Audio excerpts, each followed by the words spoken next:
Hello, everyone. Welcome to another episode of Sufra Sundays with the DC Palestinian Film and Arts Festival. My name is Michael Kamal. My pronouns are he, him, and I'm head curator of the festival.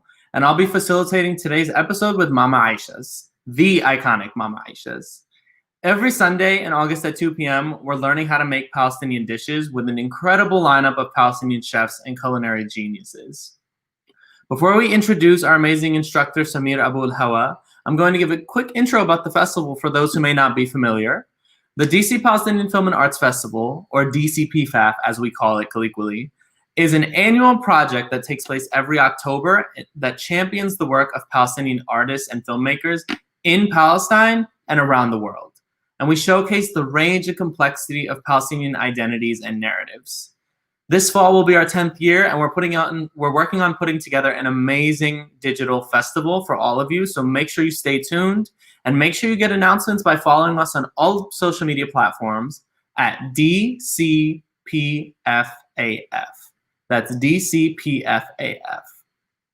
So now to introduce our guest for this episode, we have Samir Abu-El-Hawa, our chef of the evening. And we have Amir Abu-El-Hawa, his son, who will be helping out with the cooking and co-facilitating part of the conversation.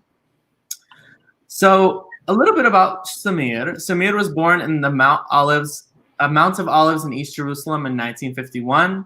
And it was there he would spend the first 23 years of his life before meeting his wife, Jamila, and then emigrating to Washington, D.C.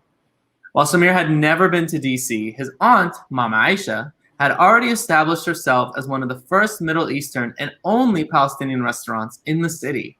Prior to joining his aunt at the restaurant, Samir's only experience in the hospitality industry was as a cook at Hebrew University. However, Mama and her sister Sofia took him under their wing and began to share their love and knowledge of food with him. So first of all, happy 60th anniversary to Mama Aisha's. Let's give it up for them. We'd love to hear a little bit more about Mama. Tell us how all of this started. So Mama, up until 1948, owned a few farms in Palestine.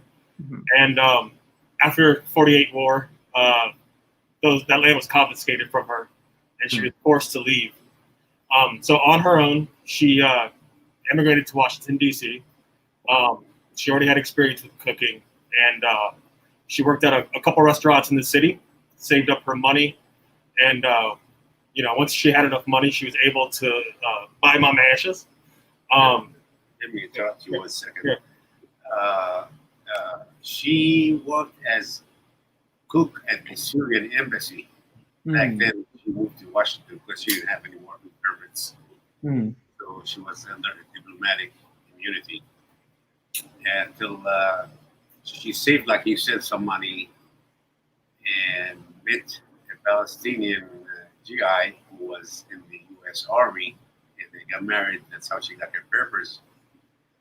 And she met Helen Thomas at the same time at this year. Helen Thomas was so excited about Middle Eastern cooking, and she wanted to I'm sorry, who was that? I couldn't really hear. Helen Thomas. Oh, okay. Helen Thomas, the UPI correspondent for the White House for almost 50, 60 years. Got you. That's when she met Mama Aisha. She was thrilled with her cooking, and she wanted to meet who's cooking. So she met Mama Aisha, and they become really good friends, and she was calling her as a second mother. Wow. And that's when she first opened a little restaurant on 9th and F back in the early 50s before she moved to Calvert. It didn't last that long, maybe a year or so. And then she moved to Calvert Restaurant, Calvert Street. And that's when she started Mama Aisha's. Back then, it used to be called, everybody knew it by the Calvert Cafe back in the 50s and 60s. And when she passed away, we just changed the name to Mama Aisha. Well, everybody knew her back then as Mama Aisha. They used to call Mama Aisha, but the rest of it was under Calvert Cafe. Right. So when I first went to Mama Aisha's a few years ago, I got the msachen because that's my favorite dish. And I remember I was just telling my dad, I was like, oh, I went to Mama Aisha's today. And he was like, what? You went to Mama Aisha's? That's where me and all my friends used to go when we were in college and we had just come to this country. So it's really a staple in the community. And I wanted to know, when did it kind of start becoming this cultural landmark for Arabs and Palestinians in the area? Ever since Mama Aisha. Yeah, it used to be, this place used to be a hangout for diplomats, senates, and congressmen. Right. GIs. Yeah, GIs back. She used to tell us about the GIs going to Vietnam War. She used to have a bar here first, where she first started, like hamburgers joint and hot dogs and stuff like that. And GIs would come here, party, and then go to war. And she started adding little things like hummus. She started rolling grape leaves. But accepted that, and people liked it, and she started adding things. And that's back in '64, I believe. She brought her sister to help out. Her sister, Sofia. Sofia was cooking, and I learned from her all these recipes. Got you. And how did you get involved with the restaurant? And then we'll start talking about the dish. She brought me in. She knew I was, a cook back home. I started learning cooking with a chef, Swiss chef. His name is Rene Sigisser, back in 1967, right after the war. We took like 6, 7 of us, little kids, ages 16, 17, who wants to learn how to cook. Right. And it was the Intercontinental Hotel on the Mount of Olives, 1967. And that's where I got involved in cooking. And then, of course, when they're young, you're always looking for a future. So I had other offers. I worked at the Diplomat Hotel for about a couple of years. Then I moved to the Hebrew University at Mount Scopus, and I was in charge of the whole deal there, running 2 cafeterias and the restaurant. Wow. We used to about 400, 500, 600 students for lunch and cafeteria, about 600, 700. And we had a big crew back then. And wow. Mama Aisha knew that I was, good cook, and she wanted to bring me here. And she did bring me here. Wow. That's incredible. And it's great. It's amazing to see the restaurant, especially right now during a pandemic, still kicking, still going. And like I said, it's a staple for our communities.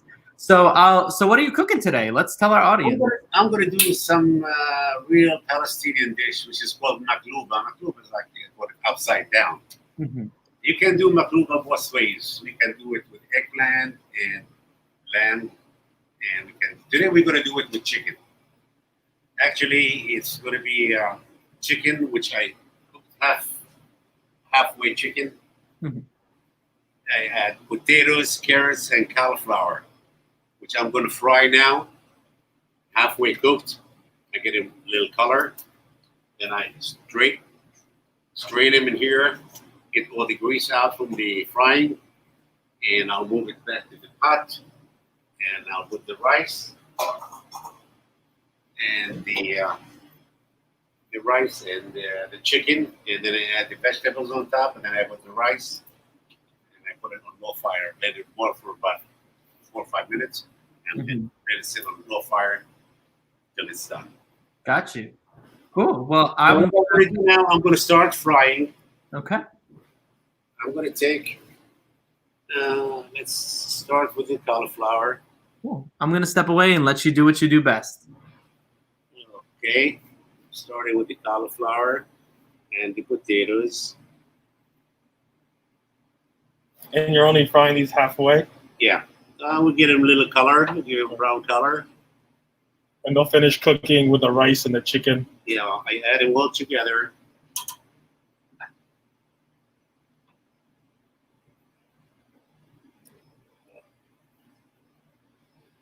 Okay, I got the deep fryer. It's already hot.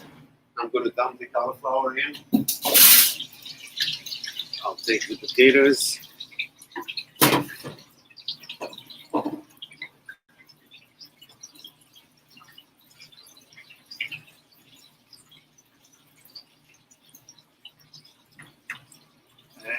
When we deep fry it as well, we give him a nice little color, halfway cooked, because they're going to cook with the chicken. Chicken is halfway cooked. It's going to get cooked with the chicken and the rice together. How long are you cooking How long do you keep them in there for? It's about 5 minutes, 5 to 6 minutes. The deep fryer is on 160. 160 Celsius. All right. Yeah. It's about 350. 350 Fahrenheit. Yeah, Fahrenheit.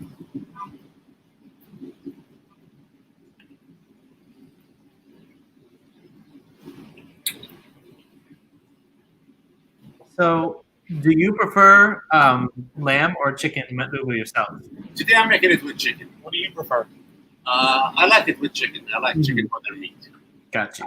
Some people, in our community that like meat. Right. So when you do it with meat, you put these 3 ingredients and you add eggplant Mm. when you make it with lamb. But with chicken, these 3 ingredients is good: carrots, potatoes, and cauliflower. Got you. And was MAQLOUBA one of those dishes you were making all of those years before you came here to Mama Aisha's, or did you learn it I within? learned it from my aunt Sophie. I used to help out in the kitchen. When I first came, I didn't know much about Arabic cooking, Palestinian cooking. So I learned a lot of things from her: how to do squash, warakana, grape leaves, Right. all that stuff. I learned it from her, from Mama Sophie. Right. These are the cauliflower. They got a little brown. Ooh. And they're ready to go. Take it out. We'll drain it. We'll take it to put it in the strainer. You want to show them the color? Yeah. This is a beautiful color. Now we're going to take the carrots and put them in as well. Just put it in here.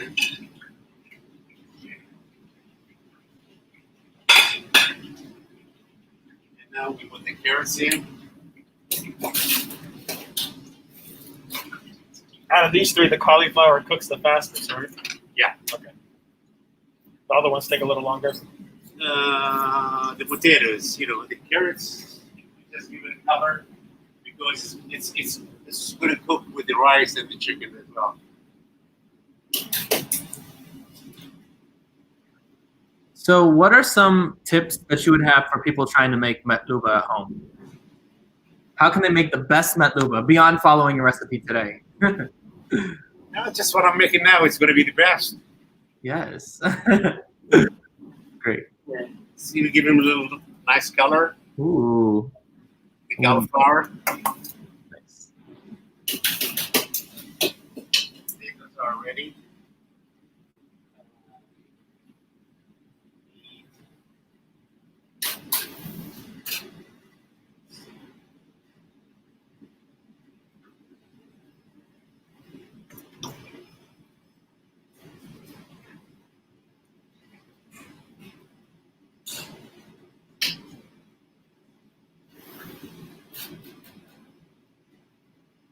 And I'll leave it there for another minute. Take the potatoes, they have a nice color as well.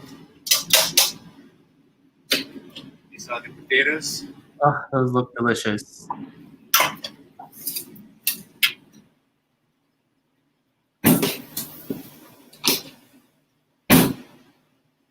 Can you tell us a funny or endearing story about Mama Aisha? Oh, there's a lot of funny stories. Yes, tell us one. Which one do you want to share?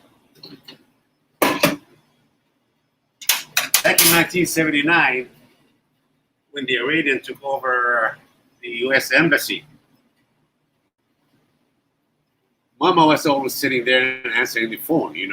Nobody else will answer the phone except her. So she used to get a lot of threats. She thought we were Iranians, and we used to get a lot of threats. One night, somebody called and said, "There's a bomb in your restaurant, and it's going to go off in 5 minutes." Mama Aisha, what she did, she got scared. She called the host, his name is Khalil Aburish, God bless his soul. She said, "Khalil, bring your car. Where's your car?" He said, "Outside, Mama." She said, "Go bring your car." She said, "What's going on?" She said, "Just bring your car." So Khalil goes, bring his car. She jump in, she go home, and she called the restaurant. And the bartender was her,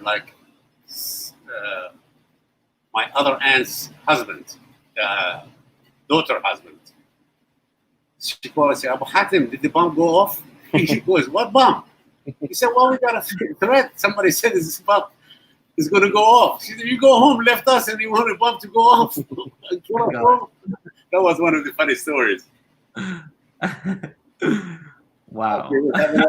Okay, now we go back. We put a couple of garlic at the bottom of the pot. Just whole garlic cloves, about 5. Garlic, yeah, about 5. Always gotta have the garlic.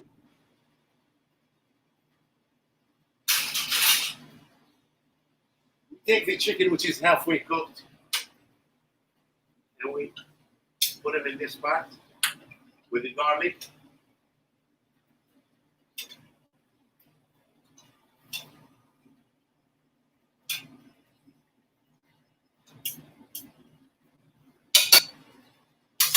Now what we're gonna do, we're gonna add the vegetables, the potatoes and carrots on top of the chicken.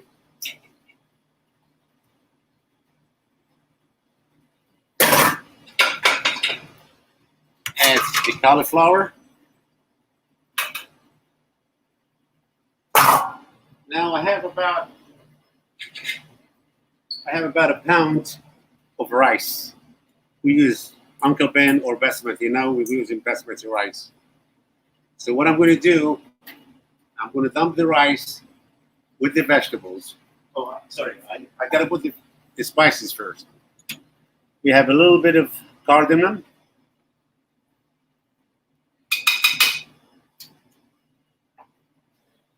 A little bit of black pepper, which is, when I say a little bit, it's like a teaspoon for this amount. Salt, which is probably we're going to need some more salt. Let's see.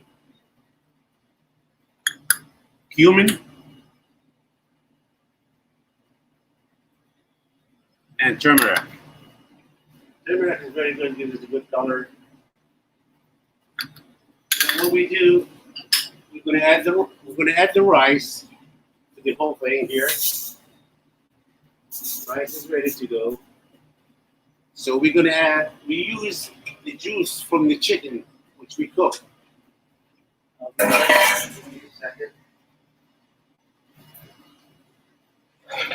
So you can see everything all mixed in together. Chicken's on the bottom, then the veggies and the rice on top. Got you.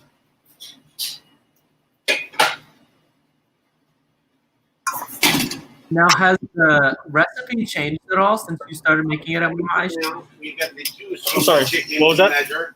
When you put 1 pound of rice, like for example, you double the water, the juice from the chicken. So we have 1, 2, 3, that's 4. Take this and we dump it on top of the rice and the chicken and the whole thing here. And we do 1 more.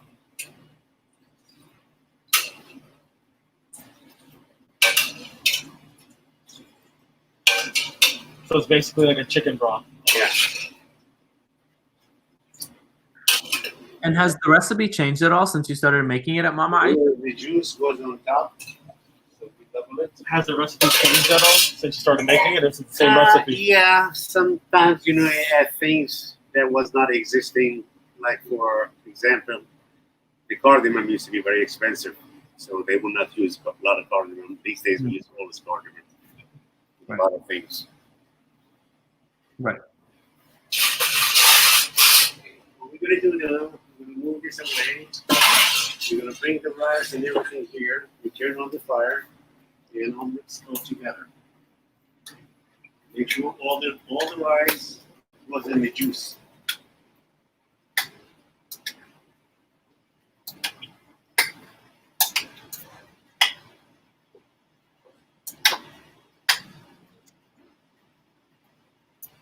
We have Angela and Sarah Abu-El-Hawa saying, we need to take notes because the secret is right there. Then we put it on till it starts boiling. Then we put it on low fire. So let it cook easy for about 10 to 15 minutes. So let me get the cover. You bring it to a boil first? All the schools, you know, give me one of those plates. Those plates. I thought it's hard. And yeah, give me one of those. I want to make sure there's enough salt. So you mentioned how cardamom at times was too expensive to purchase. Were there other difficulties that Mama faced or you faced in different ingredients? Do you have any other issues? Any other ingredients? This cardamom, you said it was expensive. Were there any other ingredients here and there that? No, for the MAQLOUBA, it's pretty much the same. Gotcha. Yeah. And so, are you bringing it to a boil first, or? Yeah.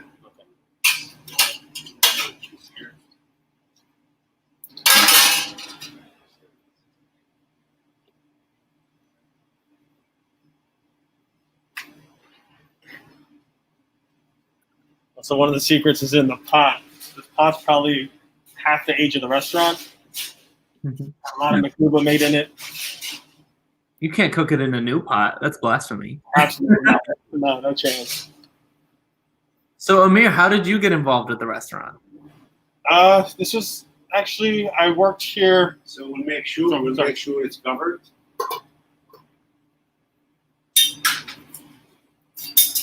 My dad worked, growing up, he worked 2 different jobs. He was here at the restaurant at night, and then he would also, drive a cab overnight to support the family.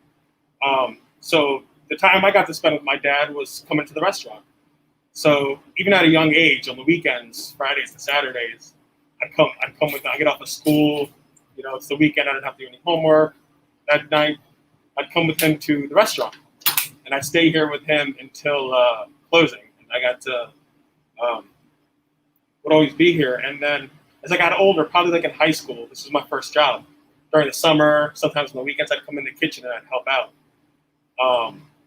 I've probably done every job in this restaurant at one point or another. I'm not here anymore, but obviously this is a family restaurant. So, and it's taught me so much and prepared me for, different jobs I've taken since. Right. But yeah, this is just a part of our family. This is family through and through. Even our employees, our staff, their family too. I think right now, people that are working here, the average length of time they've been here is at least a decade. Wow.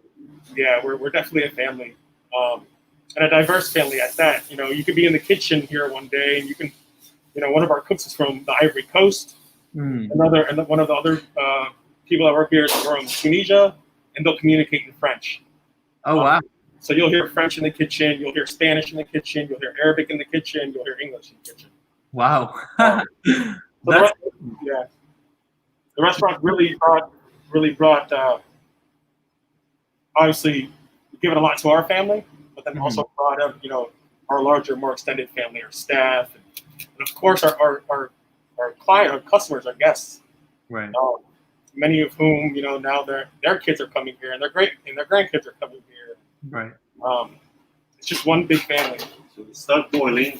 So we lower the fire to medium and let it cook easy. Yeah, she helped a lot of kids. A lot of Arab kids coming to school here. She will give them a job till they get on their feet.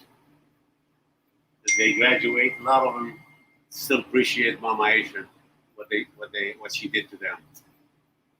So Mama Aisha sounds like a very hospitable and generous person. And what are some other things that, we should know about Mama Aisha? That's incredible that she would take people under her wing and help them, get on their feet. What are some other things we should know about her? Or other stories that you have? Oh, this is one of the things that, she helped a lot of guys that come here for schooling. Mm-hmm. And she helped a lot of people. She was a very generous woman. If somebody walked in the door and said, Mom, I don't have any money. Can I have some food? Oh, no problem. You want to sit down or you want to take it with you? Say, no, I'll take it with you. Some people say, I'll sit down. Right. Homeless come by, this area used to be. And she would help a lot of people. Financially, she helped people and, gave a lot of food. She donated to schools. She donated to mosques. The mosque on Mass Ave. She used to give money for rebuilding or cleaning or other stuff. She donated some money for the mosque as well. Got you. And she helped her family back home. She used to send money to her brother, which is my father, and her sister before she came to the States, and her nephew again, which is my cousin. Yeah, she helped the family. She used to help the family. Wow. She was very generous woman. She was very smart. Mama. She didn't go to school, but she spoke good English. She works with the British back during the British mandate in Palestine. Boris. And she picked up the languages before she came here. She spoke very well English. Wow. That's incredible. So who's one of your more high profile guests? Tell us a little bit about that. Because you have the mural on the side of the building with presidents. Yeah, Henry Kissinger was a good customer of hers, and he became a good friend of her. Say that one more time. Sorry. Henry Kissinger. Oh, Henry Kissinger. Okay. Yeah. He was a good friend of Mama Aisha. He became a good friend. He used to come here all the time, and they become good friends. As a matter of fact, he's one of the people who helped me to come into the States. Oh wow. Kissinger, yeah, he pushed to get me in faster than I would have to wait a year or 2 years. I was here within 3 months. Oh my gosh, that's wow. You don't hear that every day. Yeah, he was in the State Department, and he was a good friend of mine, I think. Right. We had close friends. Plus, Helen. Mm-hmm. When what's his name? When Reagan got shot down the street at the Hilton, and the other gentleman who got shot in the head. Secret Service. No, what's his name? Brady, James Brady.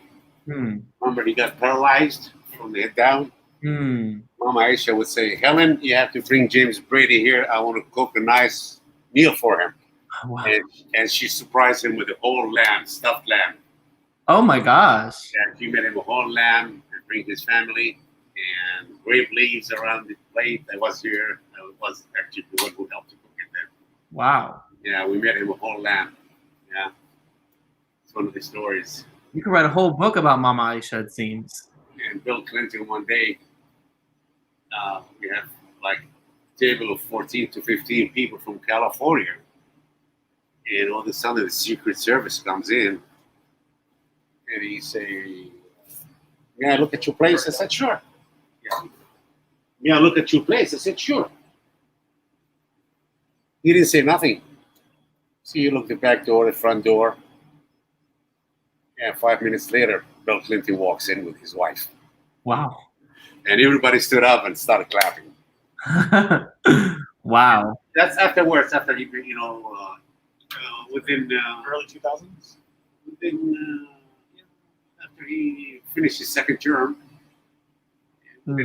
6 months after he's done with his second term. Wow. That's, like I said, you could write a whole book about Mama Aisha. You don't hear these things every day. Actually, there's a few books that Helen Thomas wrote. One of the books called The Front Row at the White House or something. Mm-hmm. She made another 3 books, and all 3 books, Mama Aisha was mentioned in her books. We'll have to check them out. Yeah. So y'all heard that. You can go get Helen Thomas's books and read more about Mama Aisha. Yeah, if you get Helen Thomas books, you will see it. And Diane Nine wrote the book, and she mentioned Mama Aisha. She was a good friend of Helen, and she was I think, her lawyer. Agent, yeah. Yeah, Diane Nine. Got you. So this is going to take another maybe 10, let's put it on low fire, maybe another 10 to 15 minutes to get the rice cooked. And then what we're going to do, we're going to take it and flip it upside down. Sometimes it's served with a we salad. Right? decorate it with some pine nuts and almonds. It's served with a salad sometimes. Do you want to tell them about what's in the Yogurt, salad? most people like yogurt or Arabic salad, Arabic salad is tomatoes, chopped tomatoes, cucumber, red onions, parsley, mint, olive oil, and fresh lemon juice. It's really good with the MAQLOUBA, and the yogurt is good as well. We make our own yogurt. It's really good. Which do you prefer? I like it with both, actually. I like it with yogurt. When I eat MAQLOUBA, I have to have both. Got you. I have to have the salad and the yogurt. Got you. Gotta have it all. Is MAQLOUBA your favorite dish, or do you prefer a different dish? I'm not really crazy about food. Whatever is ready, I'll eat. But I like MAQLOUBA.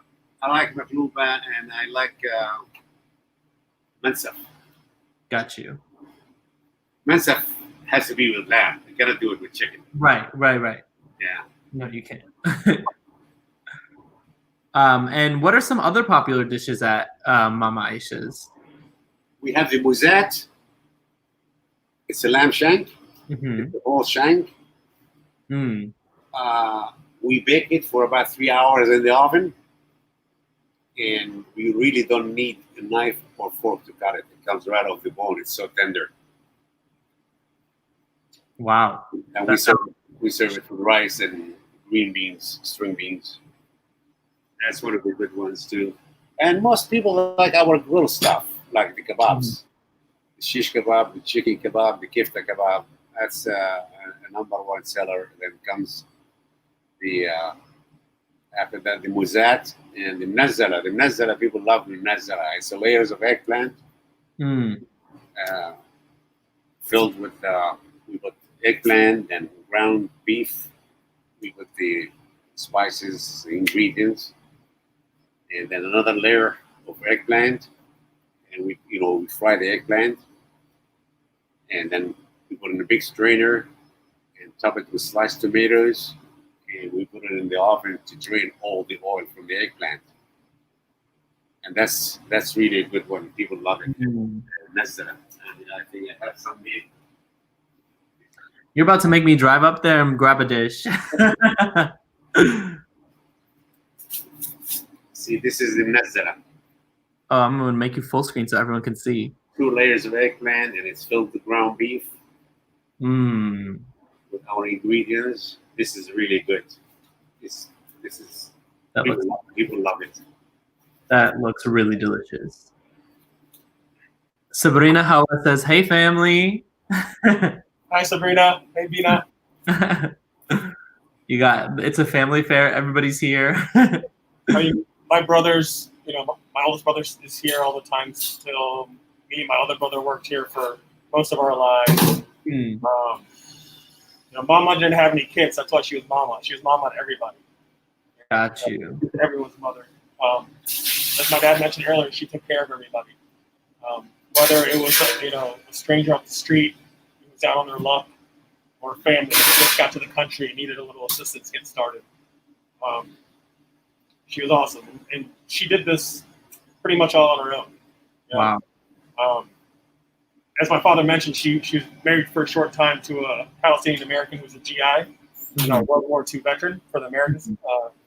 On the American side, he passed away, I believe. Mama Aisha's father, her husband, I think in the mid-60s, late 60s.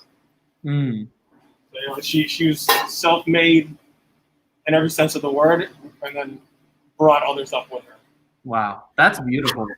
Yeah, that's really beautiful. I never met her. So. Was she able to go back to Palestine at all? Was she able to visit? She never able to go back. No, she never went back. Wow. No, she never went back. Wow. What about y'all? Have y'all been able to go back anytime recently or in past years? Not as much as I would like to. Every 5-6 years, I get a break and I go visit the family. I still have brothers, sisters here, brothers, nephews, nieces, uncles, aunts. Right. Most of them passed away, but right. Their children, the siblings are still there. Oh, the siblings, yeah. Right. Almost done. It needs to be dry a little bit, but the rice is already cooked, but there's a little more to this. I haven't been back in 20 years. Long time. but planning on taking the family next summer. Inshallah. We hope so. Always, we hope so. Yeah, I talk to my family on a regular basis over there. My cousins who's about my age and been telling me to come for the last 5 years. So just haven't been able to make it out there. Right. So my family, actually, we own a restaurant as well. And I know I was in your position, it was my first job. I was called every weekend, had a steady schedule. What do they still call you in? Like, what does the family still come over to the restaurant when it's really busy? What's that look like? Yeah. Depending what's going on, if my brother's out of town, since they're alive, they need help, they're short somebody, they'll, hey, can you come in for a few hours? Can you come help out? I miss it sometimes. I do miss it. So when I get to come here, I get to see everybody and work. It brings back good memories. Right. I don't see my dad as much anymore because we moved a little further out, work and stuff. So it's nice to be with him and his happy place. So that's all. Right. It's all enjoyable. But yeah, I still enjoy coming back to help out. Like today, asked me to be here to do this, even though he clearly doesn't need me. I know he's a pro. Yeah. So it is good. It is good to come back and be with him and see the staff that basically helped raise me too. Right. Right. Exactly. I know how that is. Yeah. When y'all go to like other family functions, are you the ones that cook, or you're like, hey, we cook enough, we're good? It's funny because my mom's also my mom doesn't work at the restaurant, but she's also a great cook. So she's like family events and family functions. She's the one cooking, but then there are certain things that my dad just has that special touch on. Got you. So ask him to make it. But my mom she's a great cook in her own right too. Got you. So when it comes to family functions, she takes the lead on that. Got you.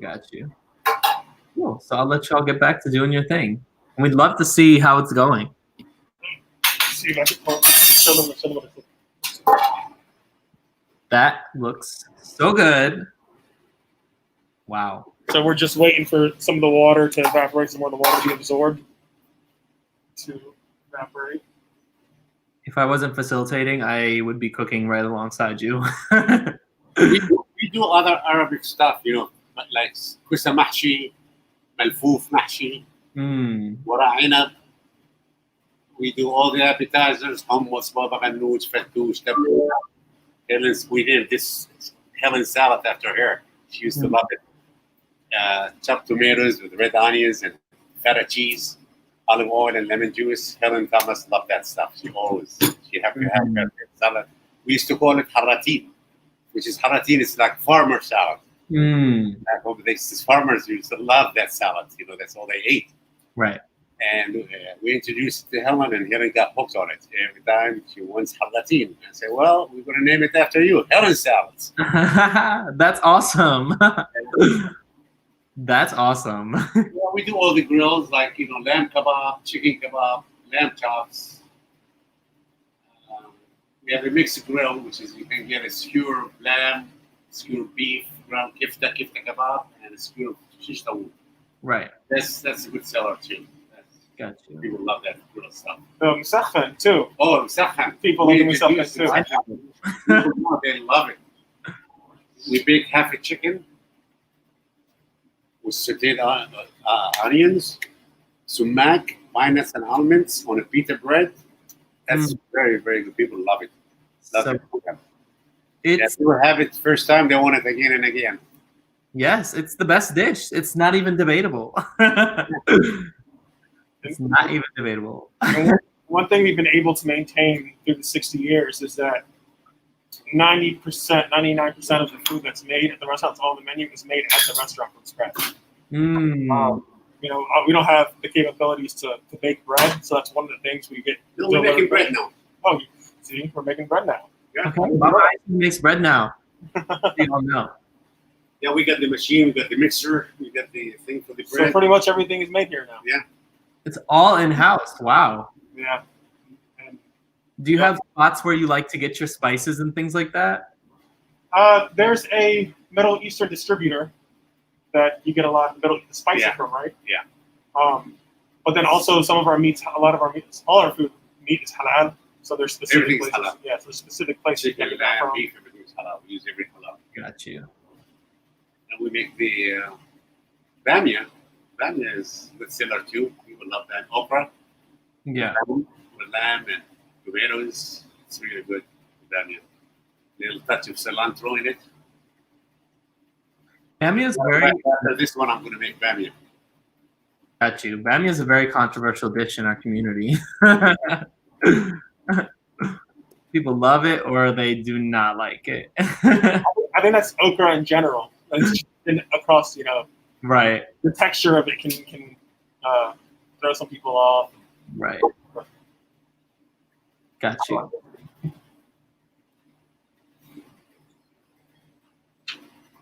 What are some desserts y'all make or offer there?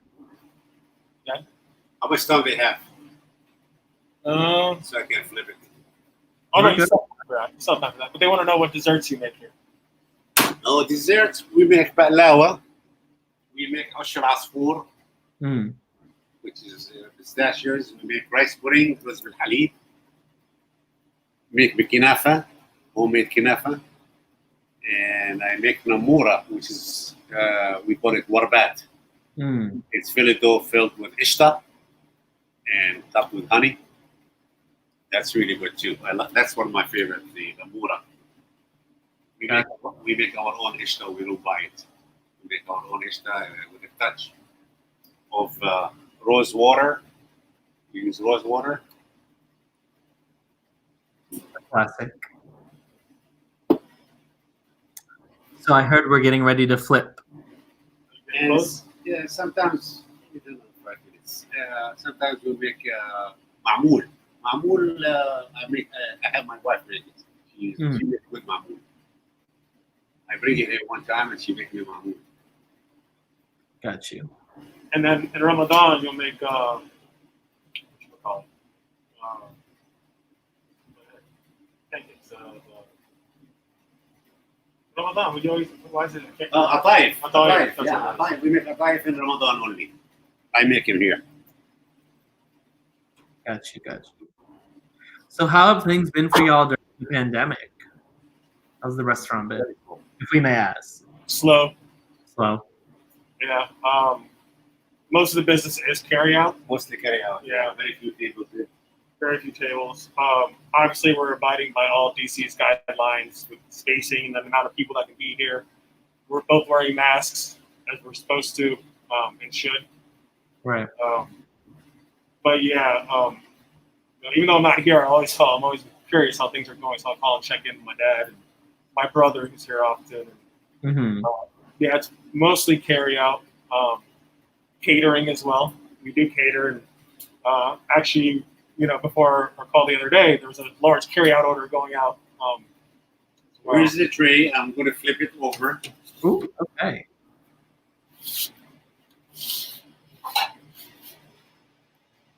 We're ready. See before I flip it to see what it looks like. Beautiful. It's on top.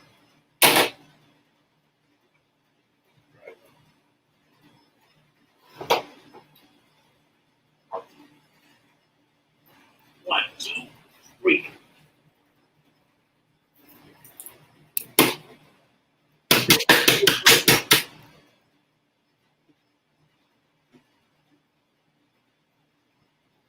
I wish y'all could smell this. Oh my God! I feel like I can smell it through the screen right now. That looks incredible. So do you add anything at this point, or you just serve it up? I'm sorry? Do you add anything at this point, or do you just serve it up to people? What do you add? Do you do anything? I garnish it with pine nuts and almonds. Pine nuts and almonds.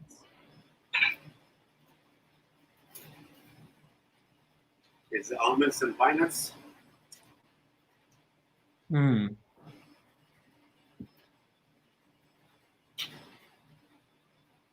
And here we go. MAQLOUBA is ready. Wow. That looks. Like I said, I might have to drive up to DC right now to come get a plate because Come on and have lunch. that is so beautiful. How far are you guys? I'm pretty far out. But y'all need to go to Mama Aisha's. Y'all need to go get you a dish of MAQLOUBA because that looks delicious. Wow. So how long is the process overall? Like I know you had prepared ahead of time, but how long do you usually take to make the MAQLOUBA? Right? How long from start to finish does this usually take? The prep and everything. Takes about like 40 minutes, 45 minutes. Not bad. And that feeds a lot of people too. Yeah. We actually downsized the portion for today, but it's usually a much. Normally I make 3 times as big as this one. Wow. And it sells. So we're on a busy weekend, used to be. Wow. You see all the veggie at the bottom.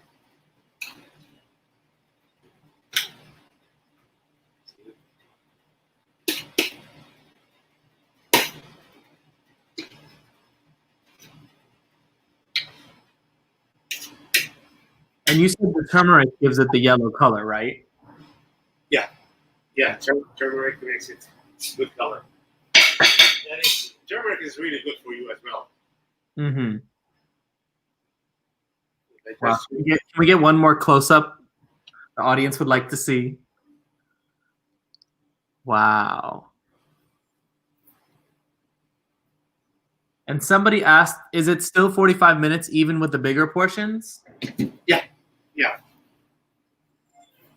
Well, the kitchen, we also have it's a restaurant, you know, the capacity in here is, we can do a lot more in less time than you could at home.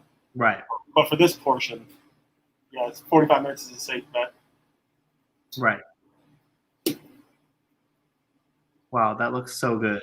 So It smells so good. the The spices, the cardamom and the cumin, it gives it so good smell and flavor. oh my gosh. I'm like leaning towards my computer, like maybe I'll catch a whiff of something. Somebody said those carrots are beautiful. They are beautiful.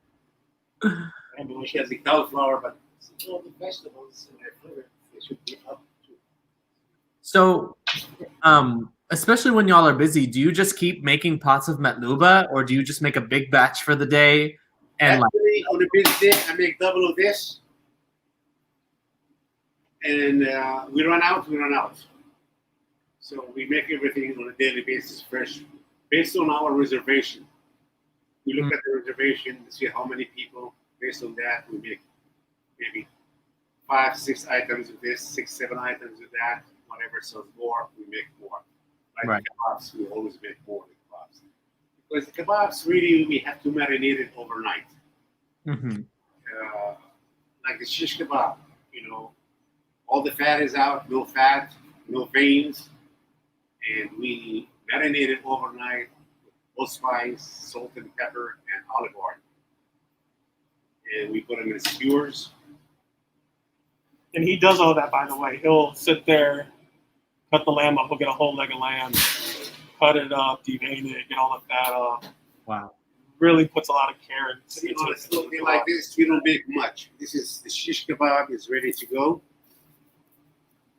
Ooh. Wow. So we make like 5 to 6 portions of each because, you know, we get a lot, mostly carry out. Mm-hmm. And we have And is your full menu carry out right now? So is anything now. Is anything on the menu not available for carryout, or is everything available? That everything on the menu is available for carryout? Yes. Yeah, And everything. this is the shish tawuk. Shish tawuk. Chicken kebab. Beautiful. So somebody asked, I know you had mentioned it earlier, but somebody asked what type of rice was used. We use Uncle Ben and basmati, both. A lot of people, you know, they are gluten-free. They have to call in advance because we do our rice with vermicelli. Korea. Not for the MAQLOUBA though. Not the MAQLOUBA. But that's for the MAQLOUBA. Yeah, and they have to call in advance for Gluten-free. right. So we make it for them, no problem.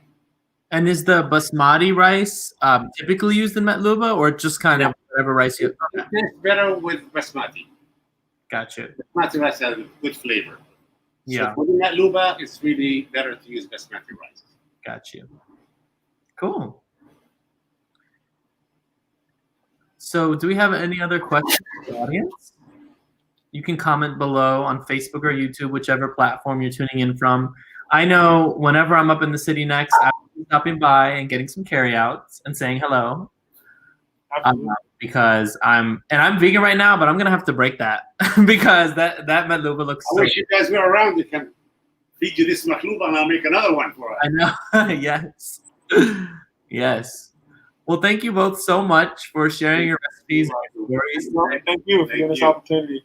Really appreciate you. And where can people follow you on social media? Are y'all on social media? Yeah. Facebook, Instagram, Mama Ayesha DC. You Facebook can go to mamaayeshas.com, I think, and you will see our menu online. And it should be linked with everything else. mamaayeshas.com. And again, happy 60th anniversary. Thank you. An amazing accomplishment. That is huge. And we're so happy to have you, here with us celebrating and again sharing your recipes. Thank you very much. Thank you. Appreciate it. We hope to see you soon here. What was that? Hope to see you soon in DC. Yeah, you will. You definitely will. So thank you all for joining us. And don't forget to tune in next week for our final episode of Sufra Sunday this month. Please don't hesitate to donate to the DC Palestinian Film and Arts Festival to keep this awesome programming going. You can do that at our website. The direct link is dcpfaf.org/donate. Your contributions will help to continue to build out the space for Palestinian artists, narratives, chefs, cooks, restaurants. And we appreciate anybody who tuned in to our live stream fundraiser yesterday and helped us raise over $1,000. So we really appreciate your support. And also make sure you follow us on Twitter, Instagram, and Facebook. It's DCPFAF on all platforms. That way you don't miss any announcements about our upcoming festival in October. So we'll see you next Sunday at the same time and place. And thank you again, Samir and Amir, for joining us today. Thank you. Take care. Thank you. Take care, y'all. See you.